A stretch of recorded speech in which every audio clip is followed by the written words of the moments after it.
Hi guys, and welcome back to my channel. This is the No Gluten Zone and I am Diane. If you're new here, I would really appreciate if you consider subscribing down below, and if you click on the bell, you will be notified of new videos being uploaded. And if you're a regular returning again, then I thank you so much for joining me again. I really appreciate you coming back. So today I want to talk about another favorite product of mine. I shared before about how I used the Rapid Lash and the Rapid Brow to fill in my brows again because they had gotten really thin and it really worked, but they were very light in color. So now all I do is I put a tint, or I dye them, but I believe the product is actually technically a tint. I tint them. So I wanted to share that product because it's really great. I don't even fill them in daily with powder or pencil or any of that. I just tint them every 1.5 to 2 weeks, and that's it, and they're great. And I still have to pluck or wax around to keep them nice and neat, and that's all I do, and it's wonderful. So I really wanted to share this product because I think it's really great. So I got this product on Amazon. You know I love Amazon. Amazon's the best. So it is Godefroy Tint Kit for spot coloring.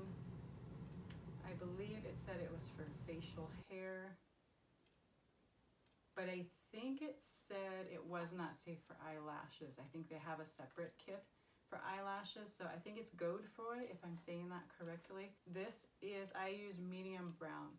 I have dyed my eyebrows in the past with a different product that I didn't like at all. I got it at Sally's Beauty Supply, and it was Roux, R-O-U-X, and it came with 2 liquids, and they were really messy. You would put one liquid on and let it dry, and then you would put the second liquid on, and the first one was colorless, so you couldn't really see where you were putting it, and then when you put the second one on, then the color would show up. So then if you made mistakes with the first one, didn't get areas covered, or you covered too much, then you didn't know until you put the second one. And they were liquid, they ran all over the place, they were really messy, and it was just really difficult.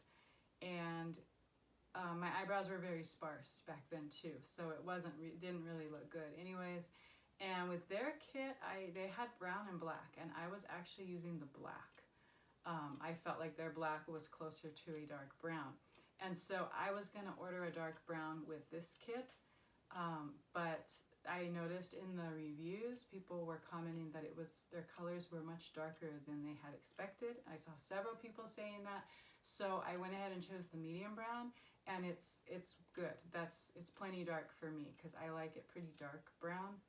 And I feel like their medium brown is very dark brown. It does depend though how long you put the color on for, but I would rather it be lighter and repeat the application and make it darker that way than to have it super dark from the very first application and you can't take it back. You just have to wait until it wears off. I do usually do 2 applications. I just like the way that looks, and I leave mine on for 2 minutes. Okay, so I'm looking at the instructions here for the timing, and it says processing times vary. Please allow the color to process as follows. If you want it light brown, they say do 1 to 2 minutes. If you want medium brown, 1 to 2 minutes. Dark brown, 1 to 2 minutes. If you're going for a natural black, 2 to 3 minutes. For graphite, 2 to 3 minutes. And for jet black, 3 to 4 minutes. So I typically leave it on for 2 minutes, but I do a second one also for 2 minutes. So it's like a total of 4 minutes. I guess I just worry that it might get too dark, so I do 2 minutes and I clean it off and I look at it and I always think like, yeah, I could go a little darker, and I do another 2 minutes. I just feel safer doing 2 applications, and there's enough product for 2 applications, so that's just the way I like to do it. But if you want to put it on and just leave it on for like 4 minutes, maybe eventually I'll do that. I've been using this for a few months though, and I've always stuck with the 2 minute and then another 2 minute, but you could leave it longer if you wanted to. So let me show you what comes in the kit. It comes with these little capsules. They are literally just capsules full of a brown powder. I don't use a whole capsule because then I'm wasting product. I use about 1/3, sometimes maybe a half, just roughly. I open it and pour out just some, and then I close it back up and save it for later because that's just really wasteful. So you pour, they give you this really cute little tiny mixing cup and a little brush. So you pour the powder in here, and then you put the developer and you mix it together with the brush. Then you put it on with the brush and let it, so I start my timer. I have my timer ready to go and I start it and I wait. I usually then do the other one. When my time's up, whichever one I did first, I take it off first, and then I'll wait just a little bit and then take the other one off, and then I start reapplying the second batch and I do the same thing again. The developer comes in a tube like this. It's just a white cream. So the key is to get the right consistency. They say 50-50, half, this equal portions of the powder and the developer. That's, I don't know, it's hard to say if I do that or not. I just know that I like it thick because it really stays where I put it. If I make it too thin, it doesn't stick as well to where I put it. And when I get it thicker like a paste, it'll stay right in the areas, you know, and you really like, I go back and forth, I get the hairs up so it like really coats it on all sides. And when it's thick, I just feel like it really sits there and holds in that spot so much better. But the key is, if it's too thick, it doesn't mix evenly and it's like crumbly and dry.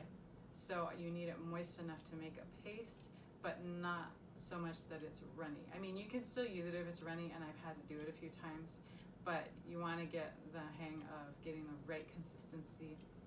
So I was using a lot less of the powder and the capsules in the beginning, and I felt like, you know, like maybe a quarter of a capsule, but that was too hard to get that tiny of an amount of developer out, and it was too runny. So now I kind of do like a half or sometimes a third of the capsule of the powder, and then I do the tiniest little squeeze of this, and that's typically the right consistency that I like. So again, it's just a matter of preference. Play around with it and see what you get and what you like.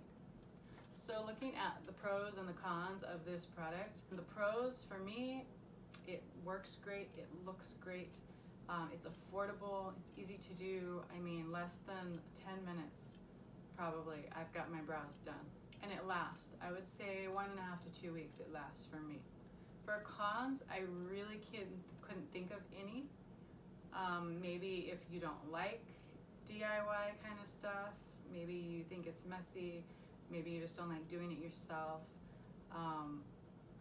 you prefer to go somewhere, and that's great if that's what you like. I don't have the time to go somewhere.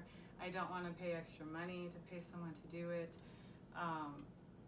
There's like, just for me, I'm a total DIY person. If I can do it myself, I'm gonna do it myself. So for me, it's great and I love it. Couldn't recommend it more highly, so I wanted to share it. And I did NEMA test the products and they did show gluten-free, so it's all around a win-win. I hope you like this product. If you try it, please comment down below and let me know if you like it or if you didn't like it or what you thought of it, or if you have questions about it, please ask them down below in the comment box. If you liked this video, please give it a thumbs up and don't forget to subscribe, and have a great day. Bye.